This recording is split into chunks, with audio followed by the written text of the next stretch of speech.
नमस्कार दोस्तों, द हिंदू के वोकैबुलरी एंड ग्रामर पोर्शन में आपका स्वागत है। और आज हम जो डिस्कस करने वाले हैं वो है क्लीन एंड यानी the difference between clean and cleanse. ठीक है, ये दो वर्ड हैं, क्लीन एंड क्लिंज। ठीक है, इनको आप इस प्रकार से प्रोनाउंस कर सकते हैं। ये इनिशिएटिव जब हमने स्टार्ट किया था तो मेरा जो मकसद है वो आपको बताने का ये है कि डेली लाइफ में जो आप वर्ड्स, फ्रेज, ईडियम्स यूज़ करते हो, कई बार आप उनको सही तरीके से यूज़ नहीं कर पाते हो या आपको उनका सही मतलब पता ही नहीं होता है। और कुछ इंटरेस्टिंग वर्ड्स ऐसे होते हैं, कुछ इंटरेस्टिंग फ्रेज, ईडियम्स ऐसे होते हैं जिनको आप यूज़ तो करते हो बट आपको उनका असली मतलब नहीं पता होता है। तो द हिंदू के इस पोर्शन के थ्रू मैं आपको ये समझाने की कोशिश करता हूँ हमेशा कि जो उनका सही मतलब है, जो फ्रेज़, जो ईडियम्स आप यूज़ कर रहे होते हैं अपनी लाइफ के अंदर, उनका आपको सही से मतलब पता हो। तो आज का हमारा जो टॉपिक है नो योर इंग्लिश में, और इसका नाम भी देखिए बड़े अच्छे तरीके से रखा गया है, know your English. Know your English मतलब आपको अंग्रेजी तो आती है, ठीक है, पर आप उसको पहचान नहीं पा रहे हो। तो इसका यही मकसद है ताकि आप उस अंग्रेजी को पहचानें जो आपको ऑलरेडी आती है। तो आज हम जिस टॉपिक पर बात करने वाले हैं वो 2-3 टॉपिक हैं। जैसे सबसे लास्ट में मैं आपको बताऊंगा वर्ड ऑफ द डे, आज का हमारा कौन सा वर्ड है जिसको हम सीखने वाले हैं। ठीक है, बहुत ही अच्छा इनिशिएटिव है। अगर आप इसके साथ लगातार जुड़े रहेंगे तो देखिए, इंग्लिश सीखना क्या है कि एक जर्नी है। ये कोई एक सब्जेक्ट नहीं है जिसको आप कंप्लीट करें और वो आपको पेज है, टॉपिक है, याद हो जाएगा। नहीं, इट्स अ प्रोसेस। अगर आप ये प्रोसेस फॉलो करते रहेंगे, आप कंटिन्यू अपनी लाइफ के अंदर इस प्रोसेस को अपनाएंगे, फॉलो करेंगे, तो मुझे उम्मीद है कि एक ना एक दिन, यानी महीने भर में, 2 महीने में, 3 महीने में आपकी जो अंग्रेजी है वो आज से तो डेफिनेटली इम्प्रूव हो जाने वाली है। तो अगर आप इस प्रोसेस में बिलीव करते हैं तो आप इस इनिशिएटिव के साथ ज़रूर जुड़िए। और इसके अलावा भी अगर आप वोकैबुलरी, ठीक है, सेपरेट अगर आप वोकैबुलरी भी देखना मतलब पढ़ना चाहते हैं तो वोकैबुलरी की क्लास भी अलग से इसी चैनल पर चल रही है। ठीक है, वोकैबुलरी की प्लेलिस्ट में जाकर आप सारे के सारे जो लेक्चर्स हैं वो देख सकते हैं। तो चलिए आज का हमारा जो टॉपिक है उस पर चलते हैं। Difference between clean and cleanse. ठीक है, इन दो टर्म्स के बीच में आपने डिफरेंस बताना है, क्लीन एंड क्लिंज। ठीक है, क्लीन एंड क्या है, क्लिंज। ठीक है, क्लिंज, ये 2 टर्म है जिसके बीच में आपने डिफरेंस बताना है। देखिए, क्लीन तो आपने बहुत बार सुना ही होगा, क्लीन जो वर्ड है वो तो आपने बहुत बार सुना होगा। इसका मतलब क्या होता है, जब किसी चीज़ के अंदर कोई इम्प्योरिटी ऐड हो जाती है। ठीक है, ये तो किसी लिक्विड में इम्प्योरिटी ऐड हो गई, या किसी मटेरियल में इम्प्योरिटी ऐड हो गई, या आपके कपड़े गंदे हो गए, ठीक है, आपका घर गंदा हो गया, तो उसको हम क्या करते हैं, क्लीन करते हैं। इसका बेसिक सा मतलब है जब किसी चीज़ के अंदर से हमने वो इम्प्योरिटी, वो जो फॉरेन मैटर्स हैं वो उनको हटाना है, तो उसको हम क्या कहेंगे, क्लीन करने का प्रोसेस कहते हैं। देखिए, both mean to remove foreign matter, clean. ठीक है, clean is the word that is commonly used. इन दोनों का जो मतलब है ना, उसका मतलब क्या हुआ, क्लीन और क्लिंच दोनों का ही मतलब है फॉरेन मैटर को, यानी फॉरेन जो चीज़ है कहीं पर ऐड हो गई है उसको वहाँ से हटाना। इन दोनों का ही मतलब ये होता है। लेकिन इनको यूज़ कैसे करते हैं, देखिए, clean is the word that is commonly used. Clean हमेशा यूज़ होने वाला वर्ड है। एंड क्लीन द रूम, जैसे हम बोलते हैं clean the room, it is so dirty, कितना गंदा है तो इसको क्या करना है, क्लीन करना है रूम को। लेकिन क्लिंच को किस प्रकार से हम यूज़ करते हैं, clinch is used when you want to convey that what is to be removed is foul or polluting। ठीक है, फाउल क्या होता है और पॉल्यूटिंग क्या होता है। देखिए, फाउल मतलब होता है जो बहुत ही गंदा भद्दा होता है, जिसके अंदर से बहुत ज़्यादा स्मेल आ रही होती है, ठीक है, उसको हम कहते हैं फाउल, या पॉल्यूटिंग आपको पता ही है। तो clinch means to make morally और स्पिरिचुअली क्लीन। थोड़ा सा डिफरेंस देखिए दोनों में। क्लींज का क्या मतलब हुआ, मीन्स टू मेक मॉरली और स्पिरिचुअली क्लीन। जैसे आपके अंदर भी बहुत सारी बुराइयां ऐड हो जाती, जैसे जो छोटा बच्चा होता है, ठीक है, जो छोटा बच्चा होता है, जो बेबी होता है छोटा, उसके अंदर ना कुछ भी इम्प्योरिटी नहीं होती, एकदम क्लींज होता है। ठीक है, उसके अंदर कोई इम्प्योरिटी नहीं होती है। झूठ कैसे बोलना है, सच क्या बोलना है, झूठ क्या है, सच क्या है, छुपाना क्या है, दिखाना क्या है, उसको कुछ नहीं पता होता है, एकदम प्योर होता है। लेकिन जब बच्चा बड़ा होता है, धीरे धीरे बड़ा होता है, वो समाज में टच में आता है, लोगों के देखता है किस प्रकार से लोग बिहेव कर रहे होते हैं, किस प्रकार से लोग बातों को कहते हैं, कैसे छुपाते हैं, तो वो सब चीज़ें देखता है और सीखता है। तो इंसान के अंदर मॉरली अगर कुछ इम्प्योरिटी ऐड हो गई है, उसको उन इम्प्योरिटीज़ को निकालने का जो प्रोसेस है उसको हम क्लींज कहते हैं। ठीक है, उसको हम क्या कहते हैं? क्लींज कहते हैं। और क्लीन टू प्यूरिफाई और फ्री फ्रॉम गिल्ट और सिन, अगर आपके अंदर कोई बुराई है, कोई पाप है, उसको भी साफ करने का प्रोसीजर को हम क्या कहते हैं? क्लींज कहते हैं। तो इंसान के अंदर से गिल्ट को, सिन को, यानी पाप को, बुराइयों को बाहर निकालने का जो प्रोसीजर है उसको हम क्या कहते हैं? क्लींज कहते हैं। ठीक है, फिजिकल चीज़ों को आउट करने के प्रोसेस को क्लीन कहते हैं, और मॉरली, स्पिरिचुअली किसी चीज़ को क्लीन करने के प्रोसेस को क्या कहते हैं? क्लींज कहते हैं। आगे पढ़ते हैं। When you clean something you try to remove foreign matters, जब आप क्लीन करने की कोशिश करते हैं तो आप फॉरेन मैटर्स, फॉरेन मतलब क्या हो गया? जो बाहर की कोई चीज़ जो ऐड हो गई है, ठीक है, उसको निकालने की कोशिश करते हैं। And restore the thing to its original order, और कोई जो चीज़ है जिसके अंदर वो चीज़ ऐड हो गई थी, जैसे पानी में कुछ गिर गया है तो उसको क्लीन करके उसको प्यूरीफाई करने की हम कोशिश करते हैं। ठीक है, तो उसको, उस प्रोसेस को कहते हैं clean. When you cleanse something you try to remove what is foul और ऑब्नॉक्शियस। ठीक है, जब आप किसी चीज़ को क्लींज करते हैं तो आप उसको फाउल, फाउल मैंने अभी आपको बताया, गंदा, भद्दा, जिसके अंदर से स्मेल आ रही होती है, उस चीज़ को हम फाउल कहते हैं। और ऑब्नॉक्शियस, ऑब्नॉक्शियस भी वही होता है जो ऐसी कोई चीज़ जो हमारे प्रोसेस के अकॉर्डिंग नहीं है, यानी जो गलत है, गंदी है। ठीक है, जिससे हम बचना चाहते हैं, अगर उसके अंदर कोई कमी है उससे हम बचना चाहते हैं, जैसे कोई चीज़ सड़ी हुई है, गली हुई है, बहुत ज़्यादा स्मेल आएगी उसके अंदर से, तो वी विल अवॉइड दैट। ठीक है, तो उस चीज़ को कहते हैं ऑब्नॉक्शियस। ऐसी कोई चीज़ अगर है तो उसको क्लीन करने के प्रोसेस को क्लींज बोलेंगे। ठीक है, we must cleanse public life in our country, जैसे ये एग्जाम्पल आप पढ़िए, वी मस्ट यानी हमें करनी ही चाहिए cleanse public life, public life को हमें क्लींज करनी चाहिए। ठीक है, इन आवर कंट्री, हमारी कंट्री में, यानी हमारे देश में हमें पब्लिक लाइफ को कैसा करना चाहिए? क्लींज करना चाहिए। It means what it means, इसका क्या मतलब हुआ?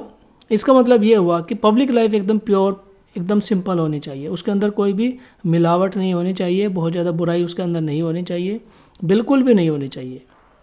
ठीक है, लोग एक दूसरे के ऊपर ट्रस्ट करें, भरोसा करें, धोखा ना दें, इस प्रकार की लाइफ हमेशा ही हर आदमी इस प्रकार की लाइफ चाहता है। तो ये क्लीन योर टीथ, जैसे हम अपने टीथ को क्लीन करते हैं, ठीक है, बट हम अपने अंतरात्मा को क्या करते हैं? क्लींज करते हैं। ठीक है, आर सेल्फ को क्या करते हैं? क्लींज करते हैं। तो इस प्रकार से ये था मतलब आज जो मैंने आपको बताया किसका? Clean and cleanse. ठीक है, दोनों के बीच में डिफरेंस मुझे लगता है आपको समझ में आ गया होगा। मोटा मोटा अगर मैं दोबारा से इसको समराइज़ करूं तो आप ये समझ लीजिए कि क्लीन का मतलब हुआ जब आप फॉरेन मैटर्स यानी बाहरी चीज़ों को मिलावट से अलग करते हैं, यानी जो मिलावटी चीज़ें हैं उनको अलग करके उसको प्योरीफाई करते हैं, उसको हम क्लीन कहते हैं। और क्लींज का मतलब होता है जब आप अपने अंदर की बुराइयों को ख़त्म कर रहे होते हैं और अपने आप को प्योर कर रहे होते हैं, उस प्रोसेस को हम क्लींज कहेंगे। ठीक है, चलिए आगे चलते हैं।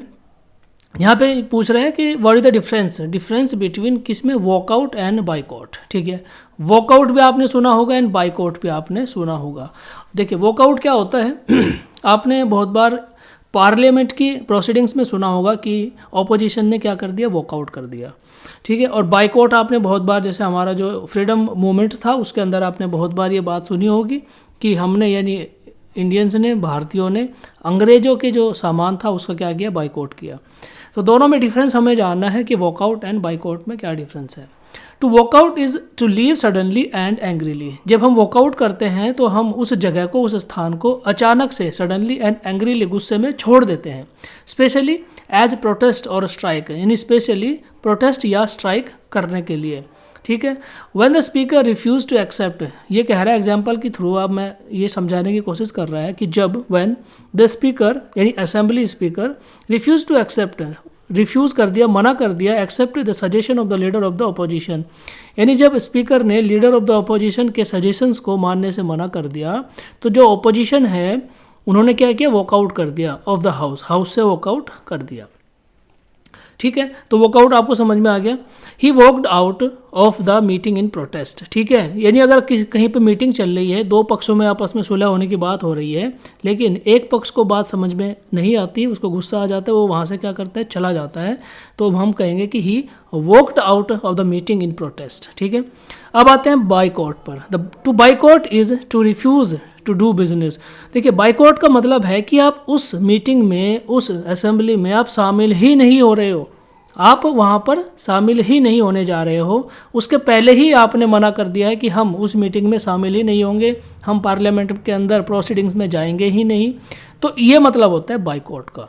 ठीक है, तो बाइकआउट मतलब वो प्रोसीजर शुरू होने से पहले जब आप मना कर देते हैं उसमें शामिल होने से, तो उसको हम कहते हैं boycott.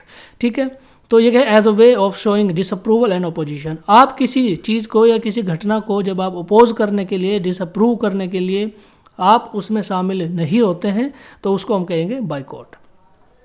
During the freedom movement a lot of Indians boycott British goods. ठीक है, हमारे इंडियन फ्रीडम मूवमेंट के दौरान बहुत सारे जो इंडियंस थे उन्होंने क्या किया था, ब्रिटिश गुड्स का क्या किया, बाइकआउट कर दिया था। ठीक है, तो many nations are boycotting South Africa goods. बहुत लोगों ने साउथ अफ्रीकन गुड्स को बाइकआउट किया है। तो boycott on principles, the duration of a boycott can be short और लॉन्ग। ठीक है, तो ड्यूरेशन जो है, बाइकआउट की जो ड्यूरेशन है वो छोटी भी हो सकती है और लंबी भी हो सकती है। ठीक है, जैसे अभी कुछ दिन पहले अगर रिसेंटली आप देखें तो हमारे इंडिया में एक मूवमेंट चला, और मूवमेंट क्या था कि बाइकआउट, ठीक है, बाइकआउट क्या, चाइनीज़ गुड्स। ठीक है, बाइकआउट चाइनीज़ गुड्स। तो चाइनीज़ गुड्स को बाइकआउट करने की एक प्रोसेस चला था। इट मीन्स हम उसको एक्सेप्ट नहीं कर पा रहे, हम उसको डिसअप्रूव कर देते हैं, हम उसको अपोजिशन करते हैं कि कोई भी आदमी बिजनेस नहीं करेगा चाइनीज़ गुड्स के साथ में। ठीक है, तो इस तरह का जो प्रोसीजर होता है ना, किसी प्रोसीजर में शामिल होने से पहले ही आप उसको मना कर देते हैं, तो उसको कहते हैं बाइकआउट। और जब आप उस प्रोसेस में चल रहे हैं, उस प्रोसेस में हैं, और आप वहाँ से एंग्रीली सडनली वॉकआउट कर जाते हैं, बाहर निकल जाते हैं, छोड़ के चले जाते हैं, तो उसको कहेंगे वॉकआउट। ठीक है, ये यहाँ पर इसका हिस्ट्री दे रखा है, आप इसको पढ़ लीजिएगा। हिस्ट्री मतलब वॉकआउट, बाइकआउट आया कहाँ से, वो यहाँ पर इसका हिस्ट्री दिया हुआ, ये आप पढ़ लीजिएगा। तो हम आगे चलते हैं। ओके, आगे यहाँ पर एक टॉपिक और दिया है कि pin code and zip code में क्या डिफरेंस है। देखिए, मैं आपको सिंपल सा बता देता हूँ कि जिप कोड तो है यूएसए में यूज़ होता है। ठीक है, जिप कोड कहाँ यूज़ होता है, यूएसए में यूज़ होता है। जिप कोड का मतलब होता है जोनल, इसका मतलब होता है zone improvement plan, zone improvement plan, ये तो मतलब होता है जिप का। ठीक है, और हमारा क्या है, पिन कोड है, पोस्टल इंडेक्स नंबर। जो पिन कोड है वो क्या है, पोस्टल इंडेक्स नंबर, इसका मतलब हो गया पोस्टल इंडेक्स नंबर। और ये क्या है, यूएसए में जो जिप कोड होता है ZIP, इसका मतलब होता है जोन इम्प्रूवमेंट प्लान। ठीक है, तो जिप कहाँ चलता है, यूएसए में चलता है, और पिन कोड कहाँ चलता है, इंडिया के अंदर चलता है। ठीक है, तो इसको आप याद रखिएगा। दोनों है ही पोस्ट, जो पोस्ट हम करते हैं, ठीक है, उसको एक जगह से दूसरी जगह पहुँचाने के लिए भेजते हैं, उसी को पिन कोड कहते हैं इंडिया में, और उसी को जिप कोड कहते हैं यूएसए के अंदर। पिन कोड में क्या होता है देखिए, अमेरिका में क्या होता है, 6 डिजिट नंबर होता है। जो जिप कोड होता है वो क्या होता है, एक 6 डिजिट नंबर होता है। जबकि हमारा जो पिन कोड होता है वो क्या है, जो पोस्ट कोड जो होता है वो क्या है हमारा, हाँ, यहाँ पर देखिए कि the word zip is used in America, it means zone improvement number. और PIN is used in India, PIN हम कहाँ यूज़ करते हैं, इंडिया में, it means postal index number. ठीक है, और जो कोड है पोस्ट कोड देखिए कहाँ यूज़ होता है, ब्रिटेन के अंदर यूज़ होता है। ठीक है, तो इसी प्रकार से ये क्या है कि एक कॉम्बिनेशन होता है नंबर्स का, जिसके थ्रू हम एक लेटर को एक जगह से दूसरी जगह पहुँचाते हैं। तो मुझे उम्मीद है कि zip code and pin code भी आपको समझ में आ गया होगा। नेक्स्ट यहाँ पर देख लेते हैं, एक चीज़ यहाँ पर क्या दी है, word of the day. Yes, word of the day में देखिए क्या है हमारा आज का वर्ड, कैंडोर। ठीक है, कैंडोर। ठीक है, इसको कैंडोर आप पढ़ सकते हैं। तो कैंडोर का मतलब होता है ability to make judgment free from discrimination और डिसऑनेस्टी। यानी जब आप सच्चाई के साथ कोई डिसीजन लेते हैं, कोई जजमेंट करते हैं। डिस्क्रिमिनेशन मतलब क्या हुआ, भेदभाव किए बिना। ठीक है, फ्री फ्रॉम डिस्क्रिमिनेशन, यानी भेदभाव किए बिना जब आप डिसीजन लेते हैं, आपके अंदर अगर वो एबिलिटी है, अगर वो एबिलिटी है कि आप डिस्क्रिमिनेट किए बिना, यानी भेदभाव किए बिना अगर कोई डिसीजन ले पा रहे हैं, तो आप क्या है, कैंडोर है। ठीक है, तो you are a candour. Synonyms का देख लीजिए, ओपननेस, फेयरनेस और सिंसियरिटी, ये इसके सिनोनिम हो गए। यूसेज किस प्रकार से इसको यूज़ करेंगे, she has earned a reputation for candour. She has earned यानी उसने एक ऐसी छवि बनाई है अपनी, किस प्रकार की, कैंडावर की। कैंडावर कौन होता है, कैंडावर ऐसा व्यक्ति होता है जो डिस्क्रिमिनेट किए बगैर जजमेंट ले सकता है या निर्णय ले सकता है।